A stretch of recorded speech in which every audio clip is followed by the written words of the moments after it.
এটা ইউজ করলে কিন্তু আপনার পার্টনার অনেক গভীর অবধি পৌঁছে যেতে পারবেন। যাদের জিনিসটা একবার ছোট হয়ে গেছে, একবারে বাত হয়ে গেছে, খারাপ হয়ে গেছে, জিনিসটা একবার এই বয়সের কারণে নত হয়ে গেছে, কাজ করতে পারছে না, আগের মতো লং টাইম এনজয় করতে পারছে না, তারা কিন্তু আবার এটা ইউজ করতে পারেন। জাম্বু কন্ডমটা ইউজ করলে আপনি আগের এটা ফিরে পাবেন। এটা ইউজ করলে আপনি কি ঘন্টার পর ঘন্টা এনজয় করতে পারবেন।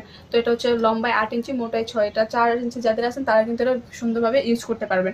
এটা থিকনেসটার কারণে আপনার টাইমিংটা আরও বেড়ে যাবে। হ্যাঁ, এটা যখন আপনি পরিধান করবেন এটা কিন্তু আপনার সাইজটাকে 8 করে ফেলবে। 8 হয়ে গেলে আপনার অবশ্যই আপনার কাছে নিজের একটা শক্তিশালী পুরুষ মনে হবে। তো অবশ্যই কিন্তু এই প্রোডাক্টের সম্পর্কে অনেকেই জানেন, বা অনেকেই যারা জানেন না তাদের জন্য আবার এই ভিডিওটা রইলো, তারা দেখে নেবেন। তো এই প্রোডাক্টটা অনেকটা পরিমাণে সফট, এটাতে কোনো সাইড ইফেক্ট নেই, কোনো পার্শ্ব প্রতিক্রিয়া নেই। তো এই প্রোডাক্ট অনেক ভালো, উন্নত মানের। তো ভাইরা আপনারা দেরি না করে এই প্রোডাক্টটা আজই অর্ডার করে ফেলুন। এটা অর্ডারের নিয়ম হচ্ছে ফার্স্ট আপনার 100 টাকা বিকাশ করতে হবে, বিকাশ করে অর্ডারটা কনফার্ম করতে হবে। তো স্ক্রিনে দেওয়া নাম্বার আমাদের সাথে যোগাযোগ করে অর্ডারটা কনফার্ম করে ফেলুন। সবাই আমার ভিডিও এ পর্যন্ত রইলো, সবাই ভিডিওটা না টেনে দেখবেন। সবাই ভালো থাকবেন। আসসালামু আলাইকুম।